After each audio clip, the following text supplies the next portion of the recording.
Before this video truly starts, I just wanted to give a bit of a trigger warning, so to speak. Just that this part specifically may be a little gruesome, and the parts following in this specific series. If you don't like a lot of that kind of gore and raw, malicious action, I suppose, then just click off and check out one of my other videos. But with that out of the way, we can now begin. And it should be past Rami speaking, so I'm just going to let him carry off the intro. Rami X back with another video. I hope you guys all enjoyed today's video. Make sure to hit that like and subscribe button, as it would be greatly appreciated. But with that being said, we can now begin the video. Also, comment if you haven't already. And also, it would be appreciated if you guys drop some what if suggestions below, as I would like to add some more what ifs to my what if vault. 2 years have now passed and Naruto is now 9 years old. Naruto has not gone to the academy in this timeline, as his skills are far above that of an academy student. Now, Hiruzen originally planned to put Naruto into the academy, but Naruto had objected to this idea, saying that to be put in the academy would be shameful. And thus, he would show his skill to Hiruzen, demonstrating it on a member of the Anbu. Naruto beat the member of the Anbu. And thus, it was decided that Naruto would not have to go to the academy for the 4 years that someone would usually go to the academy. With that being said, at this point, Naruto has already gone on multiple missions. Most of the missions that he's went on are A and S rank missions, but on one of the missions that were an S rank mission, Naruto was the lone survivor. But that day, he met a woman. A woman who you could say a 9-year-old Naruto fell in love with. Her name, Sam Uzumaki. With that being said, the contents of this mission are very, very gruesome. So, Naruto has never ever talked about it. But I will put it into the simplest of terms. The mission was supposed to be quite simple. In theory, the highest level that it could reach was A rank. But they were gravely mistaken. The squad that Naruto was on consisted of 3 Jonin, 2 Chunin, and himself. Naruto was a special Jonin. It made no sense for Hiruzen to put Naruto as an actual Jonin at the age of 9 years old, as people like Danzo would look at that as a little bit weird, and would maybe even try to interfere with Naruto's growth, and thus Hiruzen took the safe route, putting Naruto as a special Jonin. With that being said, their squad had engaged in a mission of recon. This mission of recon was to check out a small village.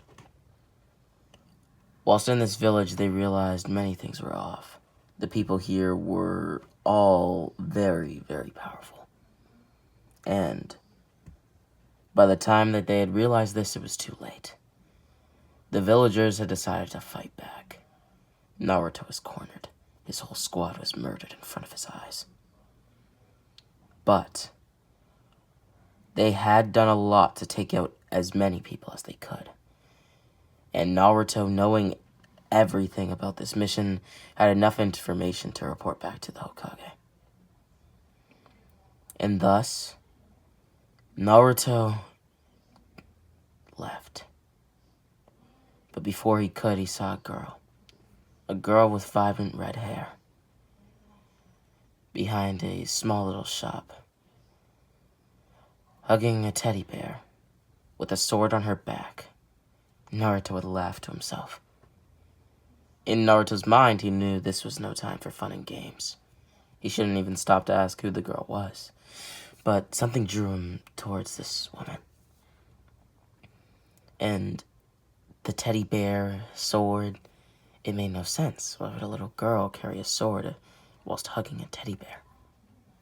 So Naruto approached them, asking who they were. The little girl would look up, as she would smile. Naruto would be taken aback. She looked a lot older than he thought she was. If he were to guess, she looked like she was about his age. Now, Naruto had a decision to make. Does he sit here and make conversation, or leave while he has the chance? Naruto would do the dumber of the two, which was not in his character at the time.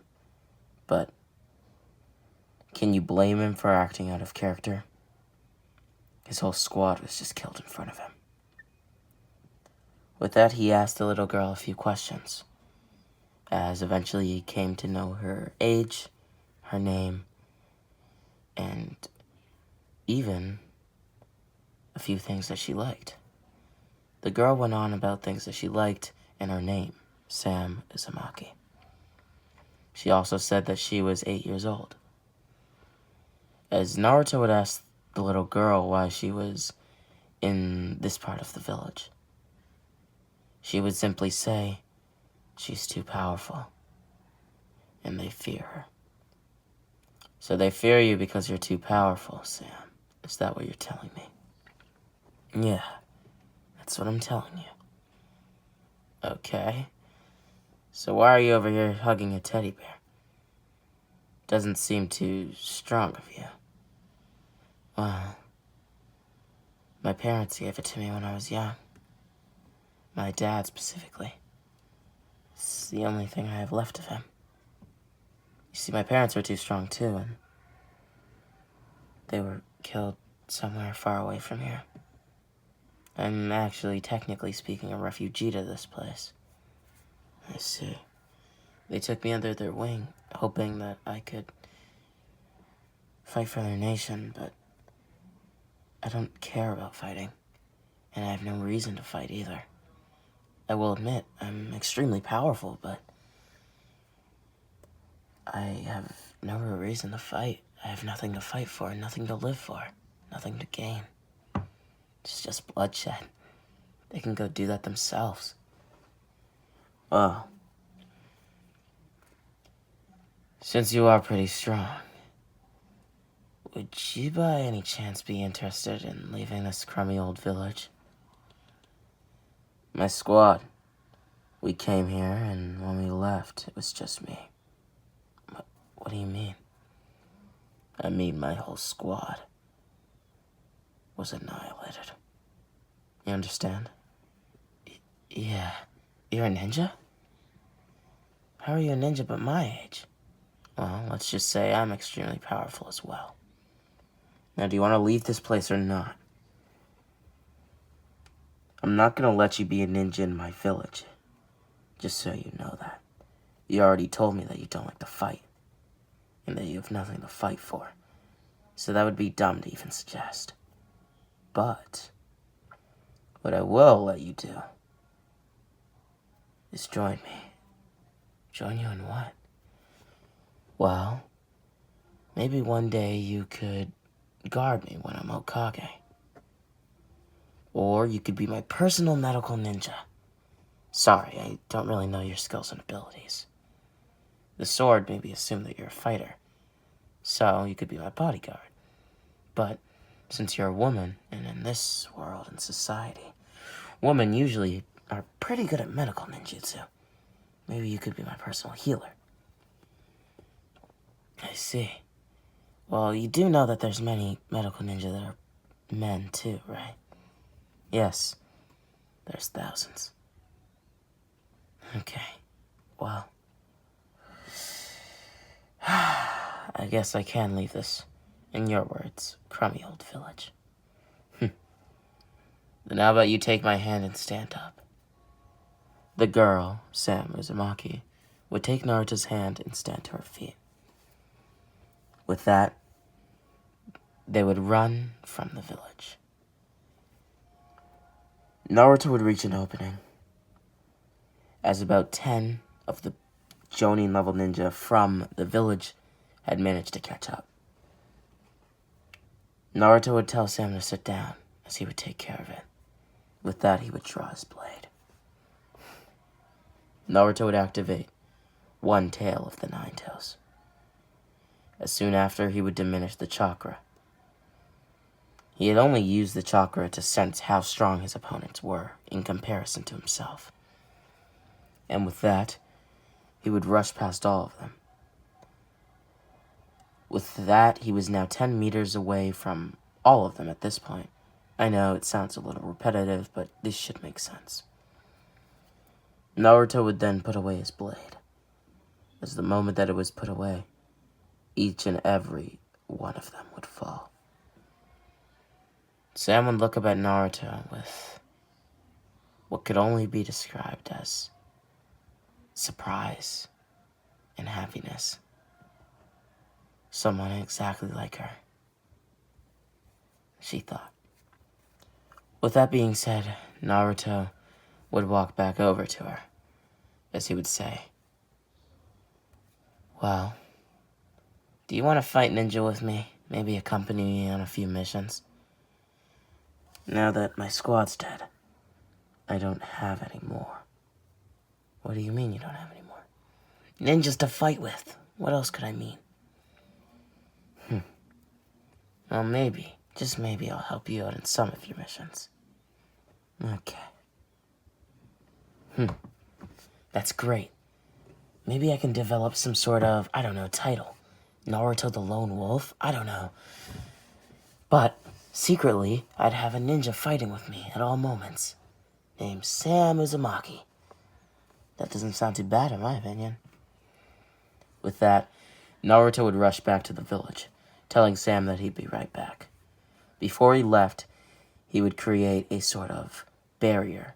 It was a sealing jutsu that was used to seal certain people away. But in this case, he was using it to protect someone, Sam. And with that, he would rush back to the village. In front of him stood hundreds of these Jonin-level ninja. Naruto would unleash the power of the Nine-Tails Fox. This time, he used 3 tails. At this point, Naruto does know how to control up to 4 tails of the Nine-Tails' chakra, so this was light work. With that, Naruto would rush through all of them, killing them all with no mercy. This is where Naruto thought to himself, after they had all fallen, except for one. Why didn't I just do that from the jump?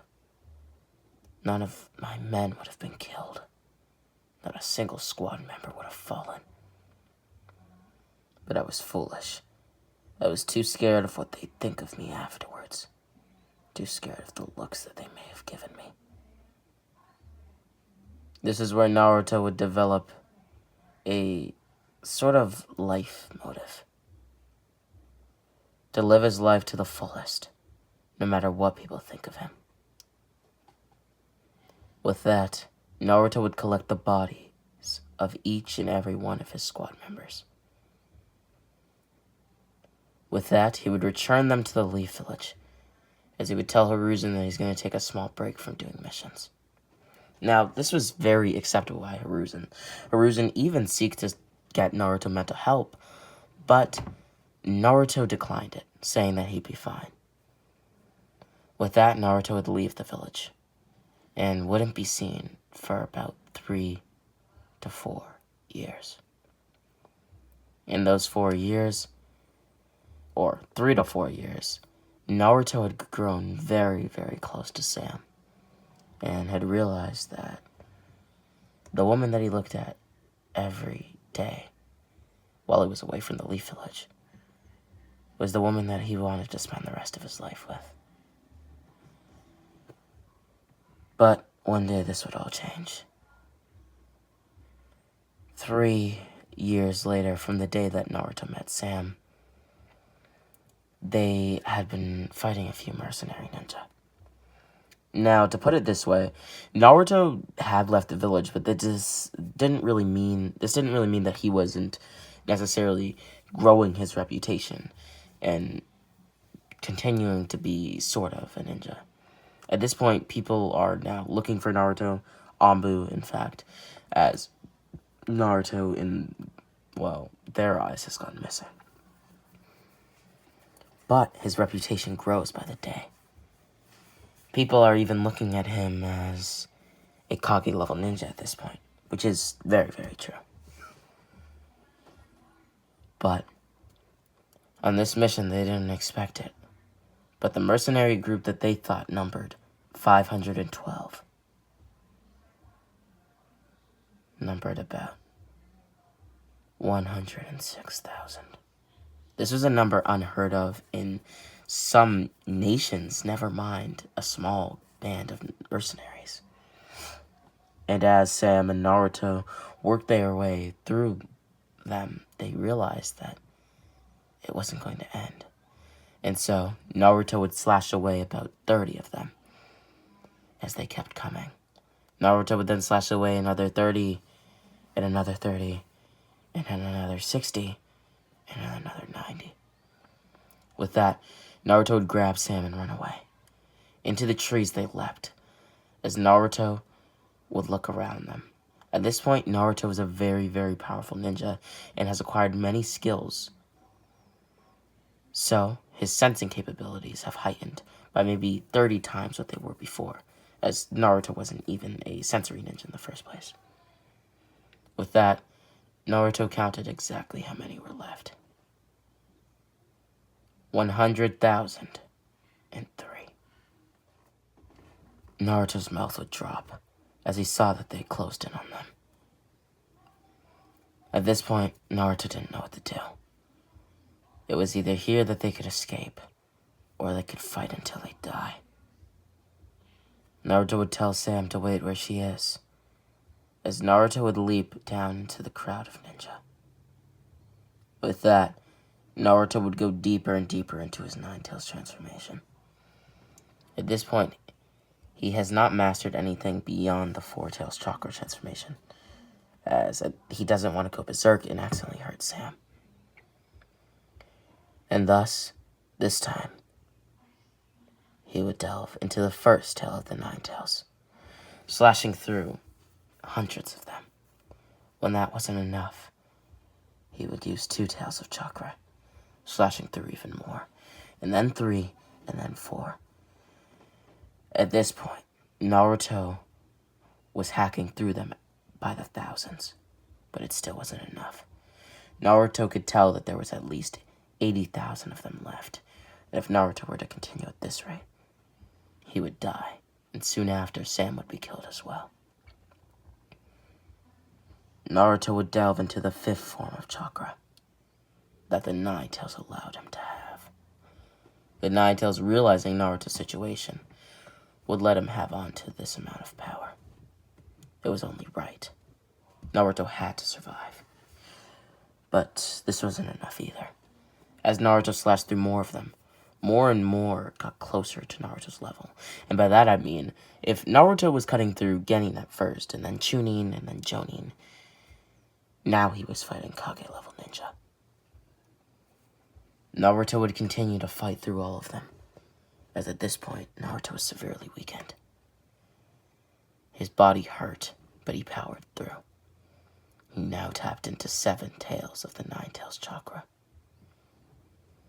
At this point, he was able to semi-harness a tailed beast bomb. With that, he would fire it, but it was to no avail. 1 ninja. It took 1 ninja to cut it down. And with that, Naruto had realized he'd need a lot more than that. He would delve into the 8th form of chakra. As Naruto would give in, instead of letting the chakra tails go behind him, similar to what Killer Bee can do in the later stages of the Nine-Tails, he would let the Nine-Tails control him completely. It was then that Naruto resembled that of what he'd resembled while fighting pain. Naruto's eyes would turn a bright red, as his body would start to morph into the Nine-Tails itself. It was then that he looked like a spitting image. Naruto cut down so many that night that it could only be described as a bloodbath, uncomparable to anything Naruto had seen in his life. With that, 10 more ninjas stood before him. About 9 of them were amazing sealing jutsu users, whilst one of them was the leader of the mercenaries. The leader of the mercenaries had gotten many hits on Naruto at this point, But Naruto hadn't even realized which one was him, until all 9 of the other mercenaries gave up their lives to seal Naruto's chakra. With that, Naruto's chakra would dissipate, and he would resemble his normal self in his normal body. Naruto looked up at the man before him, as the man would yell, "Multi-Shadow Clone Jutsu." Naruto would resort to his last option. "Koto Natsukami," Naruto would yell. This man would then kill himself before Naruto's eyes. As unfortunately for Naruto, he wasn't the real leader of the mercenaries. It was there that there now stood about 100 people. They all charged towards Naruto, as Naruto sat on the ground. He then stood up as quickly as he could, realizing how many were charging towards him, as he would turn around, walking in the direction of Sam. This whole time, Sam's watching and trying to break the sealing jutsu that Naruto had used to keep her where she is and protect her, a barrier of sorts. Naruto would start to be slashed at from the back, as these 100-strong shinobi would all take their shots at Naruto. It was now that his body ached, and that almost every part of his back was cut with scars, or what would later be scars. His whole body was hit, but it was only his back. Only his back. From the front, no such scar was shown. Naruto would turn around as he would roar, but nothing came of it. It was so loud that it numbed a few of the ninja's ears. But even so, it wasn't as if he got stronger. But that yell would be what gave Naruto new hope, as he grabbed onto his blade, mustering up all of the Nine Tails chakra that he could control in this state. It didn't even equal up to 1 tail. Naruto, using the skills of his Sharingan in tandem with his Nine Tails chakra, would rush through each and every one of them, to where only one stood. This was the true leader of the mercenaries. Naruto would rush towards him, his form sloppy, you could even say pathetic. But what could you expect of Naruto? He had just single-handedly, well, almost single-handedly, defeated 100,000 ninja. This is really unprecedented for anyone. Even Madara Uchiha hasn't done this. But, with that being said, Naruto would press on. Grabbing onto his blade tightly, he would go to slash the man, as the man would stab him in his side. Naruto would fall to the ground, blood now bleeding out of his mouth. Damn it, Naruto thought, as he looked up at the sky. Naruto would then watch as Sam came out of the trees. His eyes widened as he got up. His body now shook with pain as he fell to the floor and got up again. His will was the only thing that kept him standing, as he would try to fight the man once more. This time, Naruto would have a blade to his neck, as Sam Uzumaki would stop the man. Sam would yell out these words, "Please, please don't hurt him." The man would pause. And why the hell would I not hurt him? He killed every single one of my men. This boy is not a child. This boy isn't even a boy. He's a monster. A demon, even. So why the hell would I let him live? If this is what he did to a few mercenaries, look at what he'll do to the ninja world in the future. Just think about it, girl. You see, the mercenary didn't even realize that this was the girl that accompanied Naruto at the start, as the mercenary didn't even get to see what Naruto looked like in the first place until there were about 10,000 men left. With that, she would continue to plead for Naruto's life, as she would then say the only thing that may work.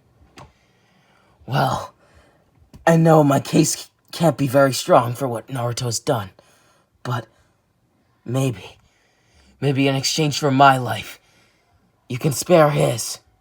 Sam, no, Naruto would say, as Sam would pull out a blade in front of her. Please, take this blade and drive it through my heart, if it means that Naruto will live. I admire your willpower to stand in front of me and give me such a speech. And I admire your love for this boy.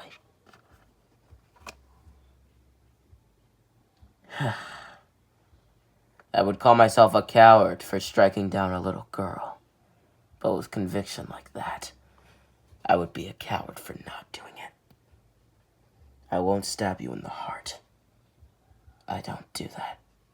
But instead, I'll let the boy have some time with you. But this will be a killing blow, you understand? Yeah, I get it. Fine. I wish you the greatest time in the heavens.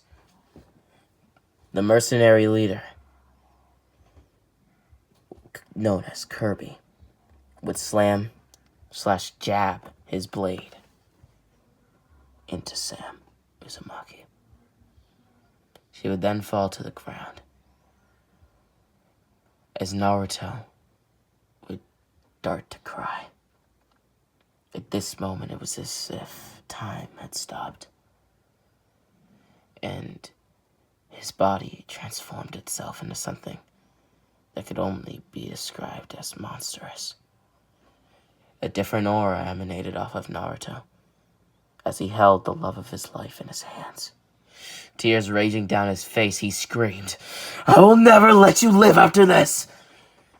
Naruto would then grab onto his blade as tightly as he ever had, cutting down the man. With that, he would continue to stab and stab and stab his blade into the shinobi, or in this case, mercenary, as Sam, with the little strength that she had left, would grab Naruto's hand. Naruto, stop. He's already dead, don't you see? Look at his eyes. There's no life in those. He's dead. She would scream this with tears falling down her face as well, as Naruto would let go of his blade, letting it fall to the ground. It was then that he would hold on to Sam tightly, as he would tell her that he would love her forever, no matter what happens. And with that, Naruto was broken, as he felt Sam's body die in his arms. It started to rain. It was there that he sat. He sat there for 5 days. And a passing by person would ask him if he was alright. Naruto would nod his head as the man would walk by. Naruto would then sit there, holding Sam in his arms for another 9 days. It had seemed that the days that he had spent with her were his time to reconcile with himself, as he spent another 3. 11 days had now passed, as it was only a miracle that Sam's body was still even close to not being decomposed at this point. Naruto, at this point, decided to grab Sam. And with that, he remembered something. somewhere, just somewhere, he had heard of a jutsu that was capable of reviving a shinobi, not the Edo Tensei. A jutsu that could a permanent revival, far greater than the Edo Tensei. And with that, Naruto would take Sam's body and rest it somewhere only he knew. It was there that he would return to the village, now 12 years old. He would speak to Hiruzen about his travels, coming to Hiruzen first. And with that, Naruto had decided, from then on, it was either fight or be fought, killed or be killed. It seemed that all of Itachi's words had come to him as he told Hiruzen everything he had experienced in his journey. Hiruzen would ask Naruto if he would like to join an up-and-coming rookie team. Naruto would laugh. Me join a rookie team after all I've been through? That's insulting, Hiruzen. But if it's fun, sure. I'll join some rookie team. Who's gonna be on it? Sakura Haruno, you, and... Isn't Sakura Haruno that one... pink-haired shinobi? I think I remember her from somewhere. But if she's gonna be on my team, who's the other person? And also, quick question, not to cut you off, Hiruzen. But do you know by any chance where I could find Sasuke Uchiha? No, why? But it is funny that you mentioned Sasuke Uchiha, as that's the other person that would be on the team. Really? Splendid, then. I'll join the team at once, whenever you're ready to put me on it. Well, you can start the first day on the team. But keep in mind, there is a possibility that you can fail. That I can fail? Yes. And then, I'd have to put you on a totally different team. Or maybe you wouldn't be assigned at all. Maybe you'd be a squad captain instead. I don't know. Well, your reputation speaks for itself, Naruto. I see my reputation precedes myself, doesn't it? That is indeed true, Hiruzen would say. As Naruto would walk out of the room. 3 days later, Naruto would be put on Team 7. As the bell test would begin, the rules would be explained, and they would start. And with that being said, this has been part 2 to What If Naruto Was Itachi's Disciple. This part was a little bit gruesome, I guess. That trigger warning was definitely needed at the start. For those of you who were able to watch all the way to the end, I definitely congratulate you all, and thank you. Make sure to hit the like and subscribe button, and with that being said, this has been What If Naruto Was Itachi's Disciple, Part 2. Part 3, coming soon. And with that being said, Rami X, out.